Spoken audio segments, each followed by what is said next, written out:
Un mariage d'amour d'Émile Zola. Présentation. L'histoire de la publication de la nouvelle. Le 24 décembre 1866, Zola fait paraître dans le Figaro une nouvelle intitulée Un mariage d'amour. Dans une brève introduction, il évoque la jeunesse de son écriture, qui s'inspire la Vénus de Gorde, roman feuilleton d'Adolphe Belote et Ernest Daudet. Dans ce roman, Marguerite Rivero, Maria Pascoul, est la maîtresse du cocher Furbis. Pour avoir tué le mari, les deux amants sont arrêtés et envoyés en bagne. Furbis parvient à s'évader, contrairement à sa maîtresse, qui meurt de la fièvre jaune. Zola reprend ce schéma narratif dans sa nouvelle, à l'exception du châtiment final des amants, qui ne sont pas punis par la justice, mais par eux-mêmes. Thérèse Raquin développe considérablement les éléments de ce récit. Un mariage d'amour narre effectivement, en quelques mots, ce que le roman Thérèse Raquin présente en un volume. Le récit présente la brièveté et la densité d'une nouvelle. Il met en scène un trio amoureux fatal, Michel et Suzanne, les époux, ainsi que Jacques, l'amant de Suzanne. Aucun des personnages ne survit à la passion qui lie les amants. La chute du Reni est particulièrement rapide et frappante. Le lecteur s'attend à un nouveau meurtre. En quelques mots, le narrateur lui apprend que l'histoire se conclut par 2 suicides.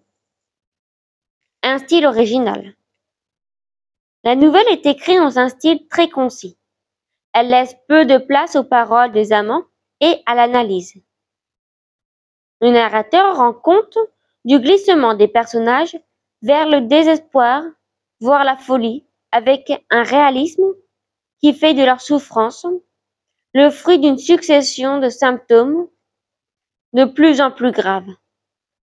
Le narrateur fait ainsi la synthèse d'événements qui se sont déroulés sur une période de plusieurs années et qui semblent s'enchaîner de manière inéluctable. Il nous raconte un fait divers à la manière d'un journaliste qui décrit froidement ce dont il a pris connaissance grâce à la confession laissée par les amants au moment de leur suicide. Le narrateur, malgré la brutalité des faits racontés, ne s'interdit pas quelques points d'ironie. Le titre annonce un mariage d'amour. Or, ni celui de Michel et de Suzanne, ni celui de Jacques et de Suzanne ne semblent pouvoir être qualifiés de la sorte. La disparition du mari a éteint les passions des amants enfermés dans leur silence et leur obsession. Michel et Suzanne prétendent vouloir s'aimer selon la loi. Grâce au meurtre, ils leur épargnent l'incertitude de l'adultère. Ils cherchent paradoxalement d'être hors la loi. Ils sont toutefois très loin de la vie de félicité dont ils rêvaient. Le premier acte de leur histoire est donc une terrible comédie. Mais le récit se mue vite en un drame intemporel. Michel et Suzanne finissent par inspirer autant de pitié que de terreur pour l'horreur de leur crime. En 5 actes bien distincts, le lecteur les suit de la transgression qui continue, le meurtre à l'inévitable châtiment qui est délivré d'une insistance devenue insupportable. La passion les a séparés en les précipitant dans le crime. C'est finalement la mort qui les réunit.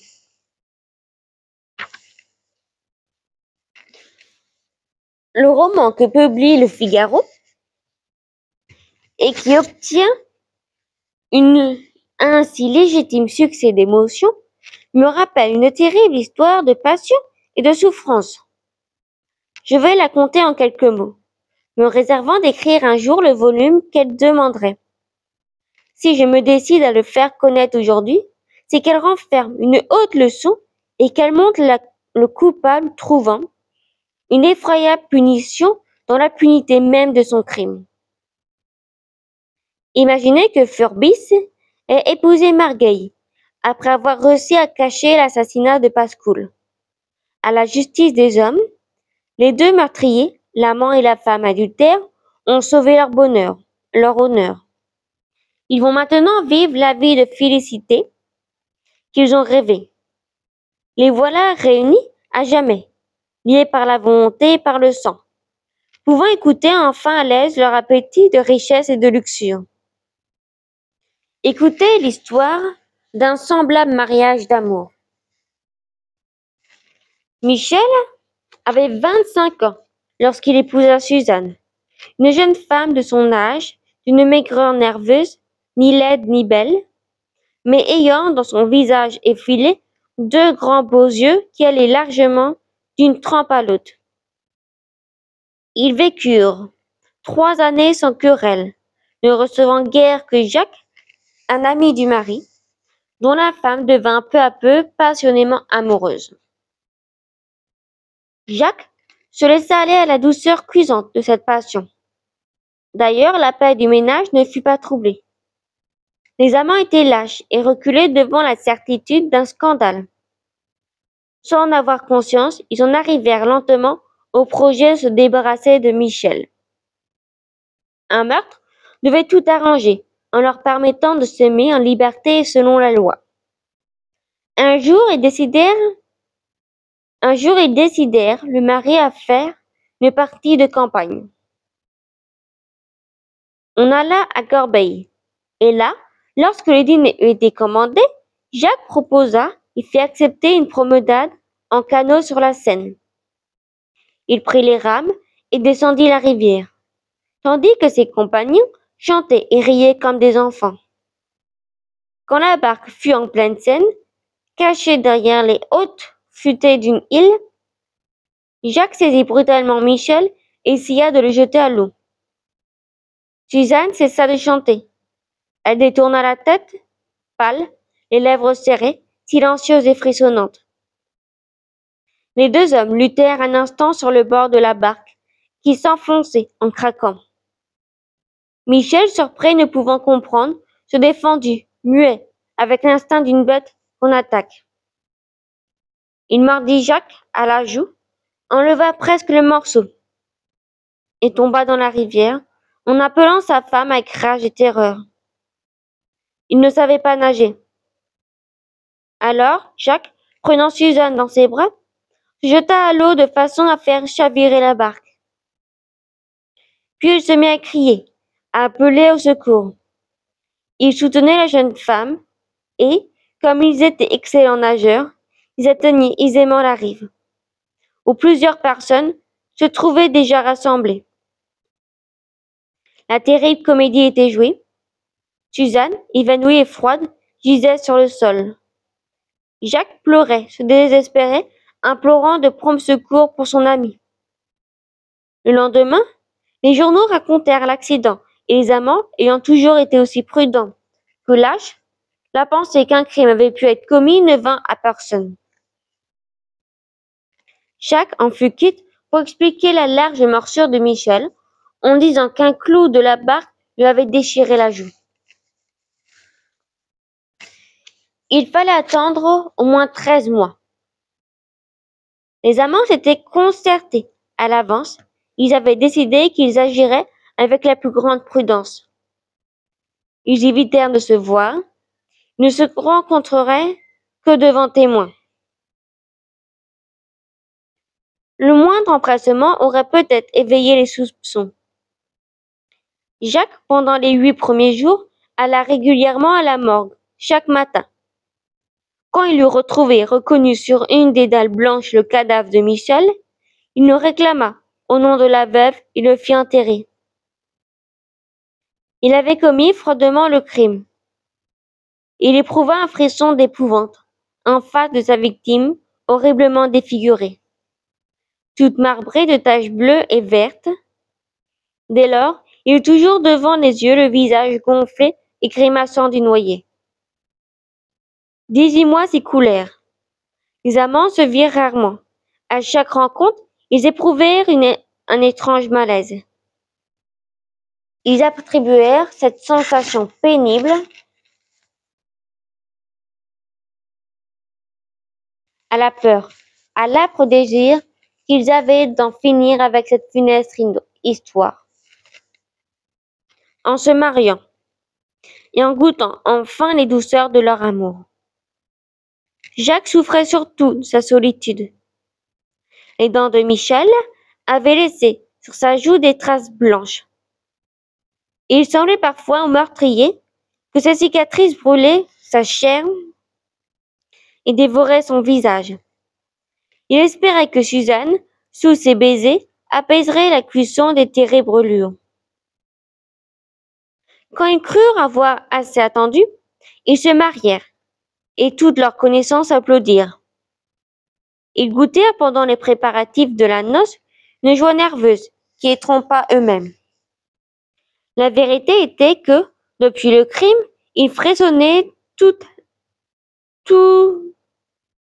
deux la nuit, secoués par d'effrayants cauchemars, et qu'ils avaient hâte de s'unir contre leur épouvante pour la vaincre.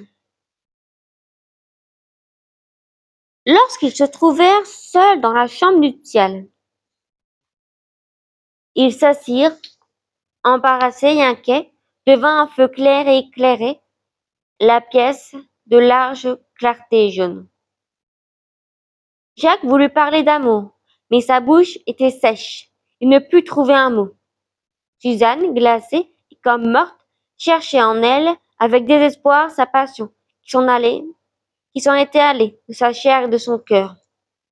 Alors ils essayèrent d'être banals et de causer comme des gens qui se seraient vus pour la première fois. Mais les paroles leur manquèrent, tous deux. Ils pensaient invinciblement au pauvre noyé, et, tandis qu'ils échangeaient des mots vides, ils se devinaient l'un l'autre. Leur causerie cessa dans le silence. Il leur sembla qu'ils continuaient à s'entretenir de Michel. Ce terrible silence, plein de phrases épouvantées et cruelles, devenait accablant, insoutenable. Suzanne, toute blanche dans sa toilette de nuit, se leva et tourna la tête. « Vous l'avez vu à la morgue ?» demanda-t-elle d'une voix étouffée. « Oui, » répondit Jacques en frissonnant. « Paraissait-il avoir beaucoup souffert ?» Jacques ne put répondre. Il fit un geste, comme pour écarter une vision ignoble et odieuse. Il s'avança vers Suzanne, les bras ouverts. « Embrasse-moi, » dit-il en tendant la joue où se montraient des marques blanches. « Oh, non, jamais, pas là !» s'écria Suzanne, qui recula en frémissant. Ils s'assirent de nouveau devant le feu, effrayés et irrités. Leur long silence était coupé par des paroles amères, par des reproches et des plaintes. Telle fut leur nuit de noces. Dès lors, un drame navrant se passa entre les deux misérables.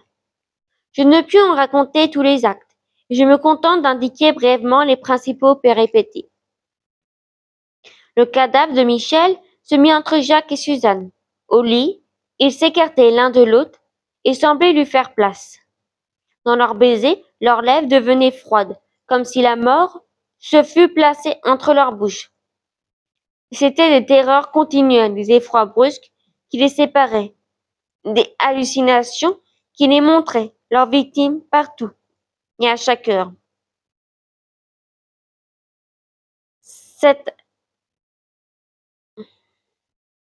Cet homme et cette femme ne pouvaient plus s'aimer.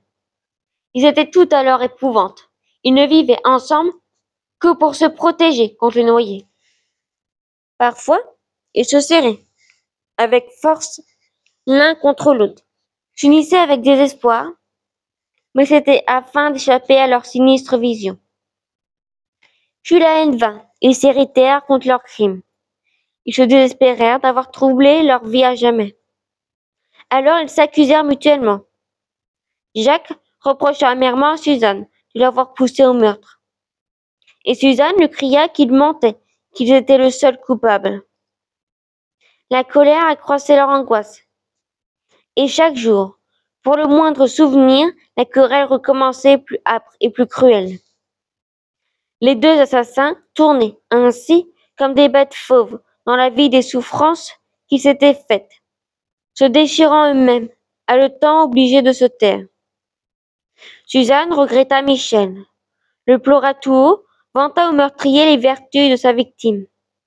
Et Jacques dut vivre en entendant toujours parler de cet homme qu'il avait jeté à l'eau et dont le cadavre était si horrible sur une dalle de la morgue. Il avait souvent des heures de délire. Il accablait sa complice d'injures, la battait, le répétait avec des cris d'histoire du meurtre. Il lui prouvait que c'était elle qui avait tout fait en lui donnant la folie de la passion. S'il n'avait eu peur de trop souffrir, il se serait coupé la joue pour enlever les traces des dents de Michel. Suzanne pleurait en regardant ses cicatrices, et le visage de Jacques était devenu pour elle un objet d'horreur, dont la vue la secouait d'un éternel frisson. Enfin se joua le dernier acte de ce drame poignant. Après la haine vint la crainte et la lâcheté. Les deux assassins eurent peur l'un de l'autre. Ils comprirent qu'ils ne pouvaient vivre plus longtemps dans la fièvre du remords. Ils voyaient avec terreur leur embattement mutuel. Ils troublaient en passant que l'un d'eux parlerait à coup sûr un jour ou l'autre. Alors ils se surveillèrent. Leur souffrance était intolérable, mais ils ne voulaient pas la délivrance par le châtiment. Ils se suivirent partout, ils s'étudièrent dans leurs moindres actes. À chaque nouvelle querelle, ils se menaçaient de tout dire, puis ils se suppliaient, à mains jointes, de garder le silence. Ils restaient soupçonneux et farouches. Vie terrible qui les traînait dans toutes les angoisses du remords et de l'effroi. Ils en vinrent chacun à l'idée de se débarrasser d'un complice redoutable.